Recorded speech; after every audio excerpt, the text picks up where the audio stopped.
I'm here with Jessica, so engagement editor for The Correspondent. How are you? Yes, very well, thank you. Thanks for having me. No worries. So basically, I'm extremely passionate about your magazine. So antidote to the daily grind, and it's basically you have experts in each field and they write the pieces. Yeah, so we work with what we call the beat system for correspondent. It's going back to an age-old system where each correspondent in the organisation is either obsessed with a particular area, like Quartz talks about obsessions a lot, or they're passionate about a particular area, or they're experts in a particular area. So we have, for example, an ageing correspondent, we have a climate change and energy correspondent, we have social development and conflict, and the idea is that you can look and report really deeply on these issues, but most importantly those beats are self-defined, so the correspondents themselves choose their area of expertise, and they really build a community around that, a shared knowledge community, and focus on reporting on the big foundational changes. We basically don't deal in breaking news. Yeah. And giving a voice to those that know their field area, what's the response been like? Because I heard that it was crowdfunded in record-breaking time. Yeah, they launched the platform with a crowdfunding campaign in 2013, and they raised around $1.7 million from about 20,000 backers. So these members, that we are completely ad-free, we're supported solely by members, and we're now up to around 60,000. You asked what the response has been. The response has been really something that it's grown over time. The way we work with members has evolved over time, and now really everything that we do, our journalism, we're always thinking about how we can work with members. It's not a question of should we work with members on this story, it's how do we bring them into this story. And the research we've been doing with New York University over the last few months about what our members think and feel and why they support us, they feel that this is a really unique way to engage with media, to have this kind of continuous conversation, and it's the thing that they really value. So it's the reason they back us. And why do you think news membership is so important?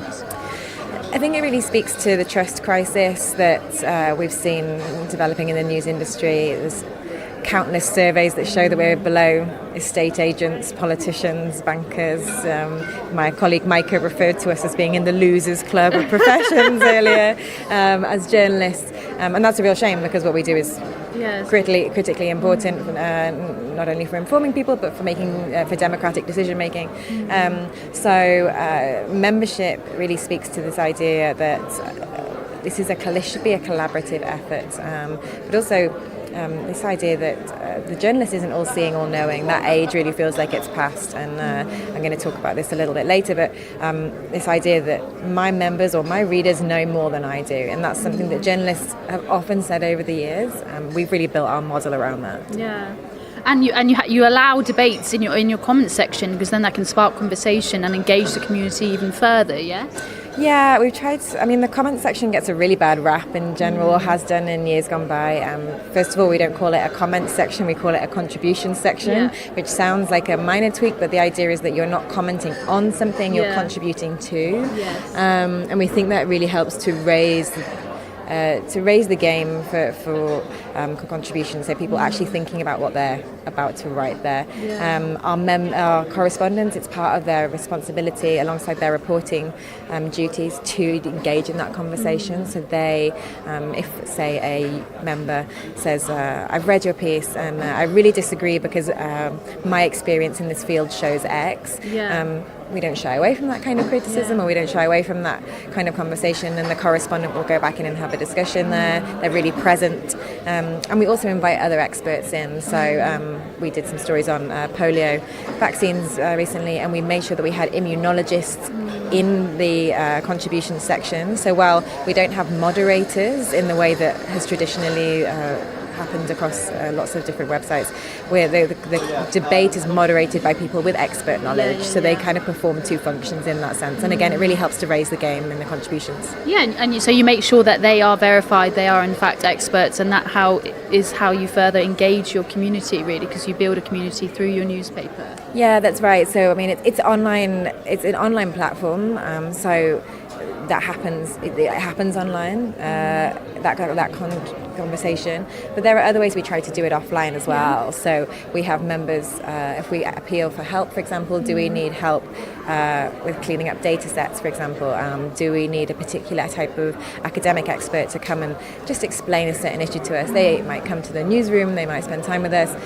Our correspondents all spend time going out to conferences that are relevant to them to speak with people, to tell their story one-on-one, which is a very different experience. And we have a publishing business as well, so we publish books written by our journalists as an extension of our journalism. So we have different ways in which we can reach out beyond just the platform that we built. Yeah, that's incredible. And looking towards the future, you're expanding to New York. Well, we're expanding into the English language. So initially our base will be in the States, and the US represents the biggest English language market for media. So that will be our focus to begin with. But the idea is to build a globally focused, sounds like an oxymoron, but a platform that really considers issues in a global fashion and speaks to English language communities around the world. So it won't just be focused in the US, but that will be a big starting point for us. And where do you think news will be developing in the next 5 years or so? What direction?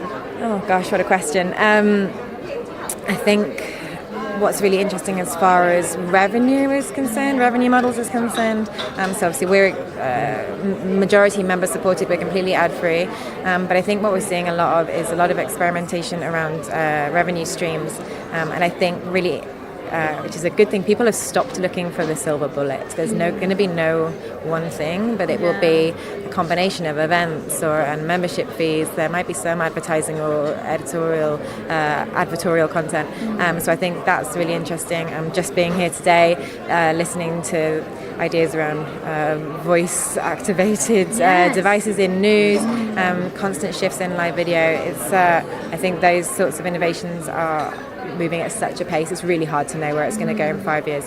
But I think as far as finding ways for news to be supported, I hope that we'll see a much closer connection with the audience, and whether they're members or whether they're users or whether they're readers, seeing them have a much bigger say and getting a lot closer to journalists to really fix that trust problem. Oh, and finally, last question. So, Die Correspondent is based in the Netherlands, and you live in Amsterdam. What's it like? Because the canals are beautiful. Yeah, it's fantastic. It's a really wonderful city to live in. The canals froze over this weekend and people were skating, so that was really a sight to see. It's been really great from a journalism point of view. When I moved there, there's a lot of innovation going on there, a lot of really interesting journalism startups, and also the legacy players there. So that was a really great revelation to me, because it wasn't something other than Die Correspondent and Blendel. It wasn't something that I was aware of. So, but it's a fantastic city. There's so much art, there's so much culture, and you're always on the bike, so you're always outside. How's cycling? So yeah, it's pretty scary when you first get there. They don't stop for anyone. But no, I feel like I sort of ring my bell at the tourists, with the best with them, with the best of them. So it's a fantastic city, and I'd really recommend it in terms of quality of life and just lots of creativity. The creative industries there are really interesting. Perfect. Thank you so much.